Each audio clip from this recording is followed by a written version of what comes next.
Snow Crash, Chapter 14. Hero stares at the miniature TV in the upper left corner of the card. It zooms toward him until it's about the size of a 12-inch low-def television set at arm's length. Then the video image begins to play. It's very poor 8mm film footage of a high school football game in the 60s. No soundtrack. What is this game? The librarian says, Odessa, Texas, 1965. L. Bob Reif is a fullback, number 8 in the dark uniform. This is more detail than I need. Can you summarize some of these things? No. But I can list the contents briefly. The stack contains 11 high school football games. Reif was on the second-string Texas All-State team in his senior year.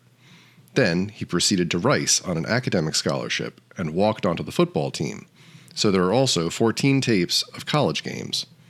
Reif majored in communications. That's logical enough, considering what he became. He then became a television sports reporter in the Houston market, so there are 50 hours of footage from this period.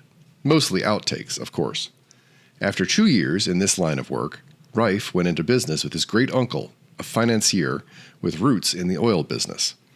The stack contains a few newspaper stories to that effect, which, as I note from reading them, are all textually related, implying that they came from the same source.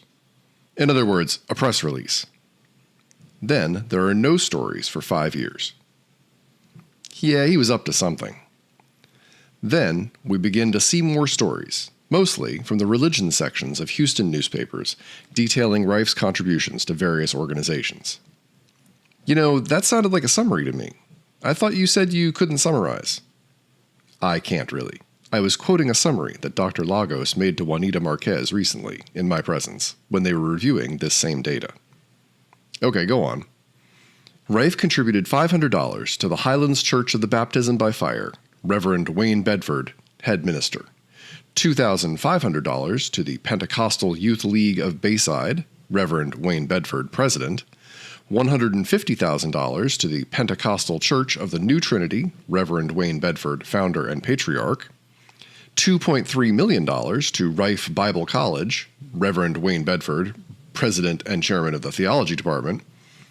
$20 million to the archaeology department of Reif Bible College, plus $45 million to the astronomy department, and $100 million to the computer science department. Did these donations take place before hyperinflation? Yes, sir. They were, as the expression goes, real money. That Wayne Bedford guy, is this the same Reverend Wayne who runs the Reverend Wayne's Pearly Gates franchise? The same. Are you telling me that Reif owns the Reverend Wayne? He owns a majority share in Paragate Associates, which is the multinational that runs the Reverend Wayne's Pearly Gates chain. Okay, let's keep sifting through this, Hero says. Hero peeps out over his goggles to confirm that Vitali is still nowhere near the concert. Then he dives back in and continues to go over the video and the news stories that Lagos has compiled. During the same years that Reif makes his contributions to the Reverend Wayne, he's showing up with increasing frequency in the business section, first in the local papers and later in the Wall Street Journal and the New York Times. There's a big flurry of publicity, pretty obvious PR plants, after the Nipponese tried to use their old boy network to shut him out of the telecommunications market there. And he took it to the American public, spending $10 million of his own money on a campaign to convince Americans that the Nipponese were duplicitous schemers. A triumphal cover on The Economist after the Nipponese finally knuckled under and let him corner the fiber optics market in that country and, by extension, most of East Asia. Finally, then, the lifestyle pieces start coming in. L. Bob Reif has let his publicist know that he wants to show a more human side. There's a personality journalism program that does a puff piece on Reif after he buys a new yacht, surplus from the U.S. government.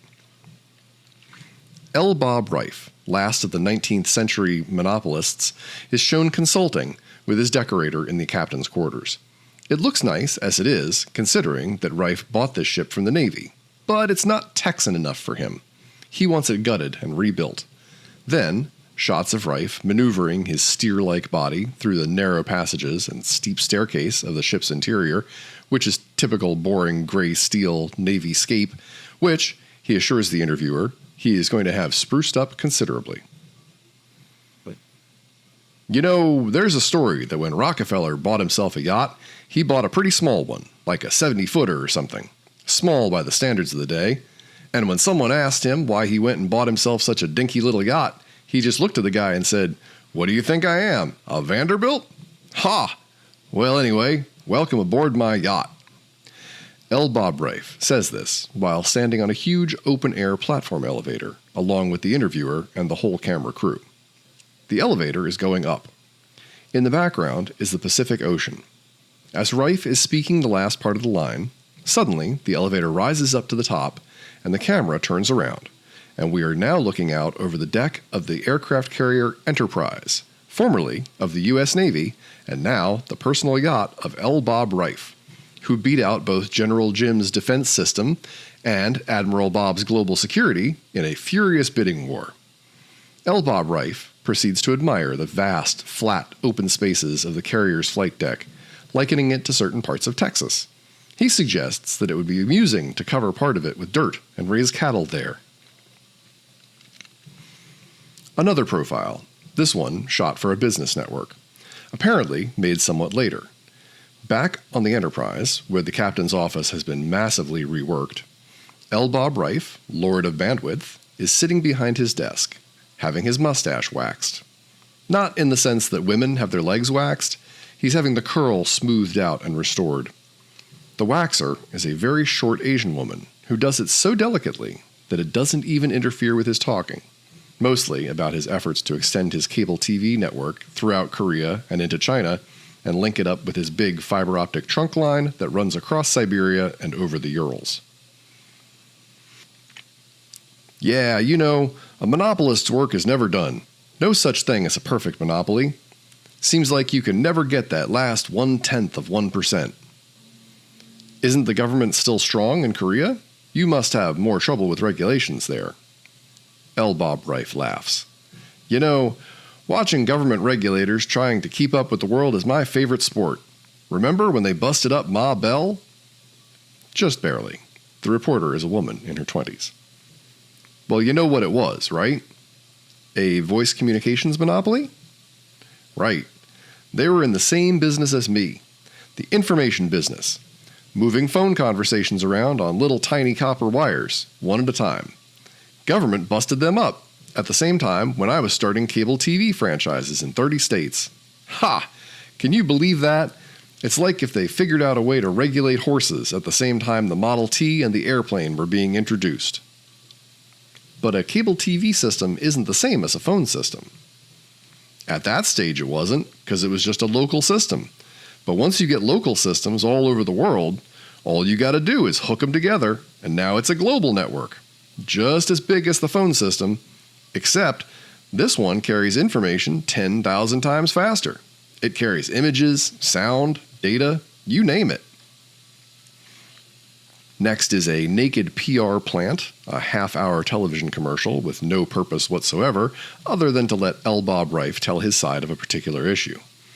It seems that a number of Reif's programmers, the people who made his systems run, got together and formed a union, unheard of for hackers, and filed a lawsuit against Reif, claiming that he had placed audio and video bugs in their homes, in fact, placed all of them under 24-hour surveillance, and harassed and threatened some programmers who were making what he called unacceptable lifestyle choices.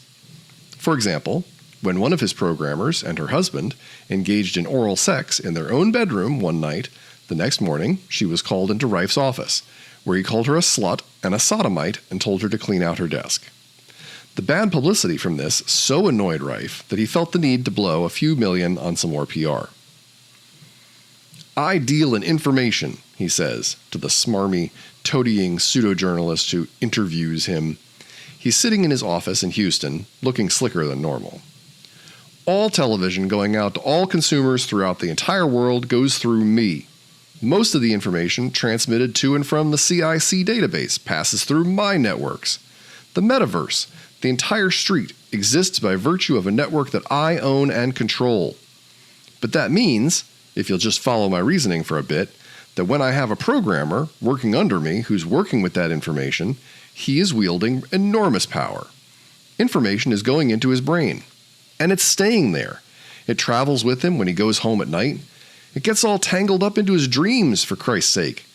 He talks to his wife about it, and goddammit, he doesn't have any right to that information. If I was running a car factory, I wouldn't let workers drive the cars home or borrow tools, but that's what I'd do at 5 o'clock each day, all over the world, when my hackers go home from work.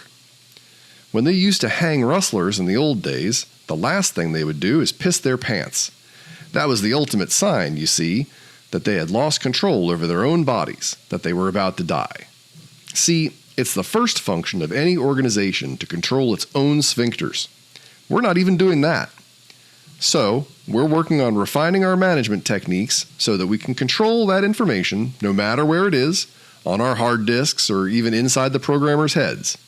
Now, I can't say more because I got competition to worry about, but it is my fervent hope that in 5 or 10 years, this kind of thing won't even be an issue. Next is a half-hour episode of a science news program, this one on the controversial new subject of infoastronomy, the search for radio signals coming from other solar systems. L. Bob Reif has taken a personal interest in the subject. As various national governments auction off their possessions, he has purchased a string of radio observatories and hooked them together, using his fabled fiber optic net to turn them into a single giant antenna as big as the whole Earth. He's scanning the skies 24 hours a day, looking for radio waves that mean something, radio waves carrying information from other civilizations. And why, asks the interviewer, a celebrity professor from MIT, why would a simple oil man be interested in such a high-flown abstract pursuit? Well, I just about got this planet all sewn up. Reif delivers this line with an incredibly sardonic and contemptuous twang, the exaggerated accent of a cowboy who suspects that some Yankee pencil neck is looking down his nose at him. Now, another news piece, this one apparently done a few years later. Again, we are on the Enterprise, but this time the atmosphere is different again. The top deck has been turned into an open-air refugee camp. It's swarming with Bangladeshis that L. Bob Reif plucked out of the Bay of Bengal after their country washed into the ocean in a series of massive floods caused by deforestation farther upstream in India. Hydrological warfare. The camera pans to look out over the edge of the flight deck, and down below, we see the first beginnings of the raft, a relatively small collection of a few hundred boats that have glommed onto the Enterprise, hoping for a free ride across to America. Reif's walking among the people, handing out Bible comics and kisses to little kids. They cluster around with broad smiles, pressing their palms together and bowing. Reif bows back, very awkwardly, but there's no gaiety on his face. He's deadly serious. Mr. Reif, what's your opinion of the people who say you're just doing this as a self-aggrandizing publicity stunt? This interviewer is trying to be more of a bad cop. Shit. If I took time out to have an opinion about everything, I wouldn't get any work done, L. Bob Reif says. You should ask these people what they think. So you're telling me that this refugee assistance program has nothing to do with your public image? Nope. There's an edit, and they cut away to the journalist, pontificating into the camera. Reif was on the verge of delivering a sermon, Hero senses, but they cut him off. But one of the true glories of the library is that it has so many outtakes. Just because a piece of videotape never got edited into a broadcast program doesn't mean it's devoid of intel value. CIC long ago stuck its fingers into the network's videotape libraries. All of those outtakes, millions of hours of footage, have not actually been uploaded to the library in digital form yet. But you can send in a request, and CIC will go and pull that videotape off the shelf for you and play it back. Lagos has already done it. The tape is right there. Nope. Look, the raft is a media event, but in a much more profound, general sense than you can possibly imagine. Oh. It's created by the media in that, without the media, people wouldn't know it was here. Refuse wouldn't come out and glom onto it the way they do. And it sustains the media. It creates a lot of information flow. Movies, news reports, you know. So you're creating your own news event to make money off the information flow that it creates? Says the journalist, desperately trying to follow. His tone of voice says that this is all a waste of videotape. His weary attitude suggests that this is not the first time Rife has flown off on a bizarre tangent. Partly, but that's only a very crude explanation. It really goes a lot deeper than that. You've probably heard the expression that the industry feeds off of biomass, like a whale straining krill from the ocean. I've heard the expression, yes. That's my expression. I made it up. An expression like that is just like a virus, you know. It's a piece of information, data, that spreads from one person to the next. Well, the function of the raft is to bring more biomass, to renew America. Most countries are static. All they need to do is keep having babies. But America's like this big old clanking, smoking machine that just lumbers across the landscape, scooping up and eating everything in sight. Leaves behind a trail of garbage a mile wide. Always needs more fuel. You ever read the story about the labyrinth and the Minotaur? Sure. That was on Crete, right? The journalist only answers out of sarcasm. He can't believe he's here listening to this. He wants to fly back to LA like yesterday. Yeah. Every year, the Greeks had to pony up a few virgins and send them to Crete as tribute. Then, the king put them into the labyrinth, and the Minotaur ate them up. I used to read that story when I was a kid, and wonder who the hell these guys were on Crete, that everyone else was so scared of them that they would just meekly give up their children to be eaten every year. They must have been some mean sons of bitches. Well, now I have a different perspective on it. America must look to those poor little buggers down there about the same as Crete looked to those poor Greek suckers. Except that there's no coercion involved. Those people down there give up their children willingly, send them into the labyrinth by the millions to be eaten up. The industry feeds on them and spits back images, sends out movies and TV programs over my networks, images of wealth and exotic things beyond their wildest dreams, back to those people, and it gives them something to dream about, something to aspire to. And that is the function of the raft. It's just a big old krill carrier. Finally, the journalist gives up on being a journalist, just starts to slag L. Bob Rife openly. He's had it with this guy. That's disgusting. I can't believe you can think about people that way.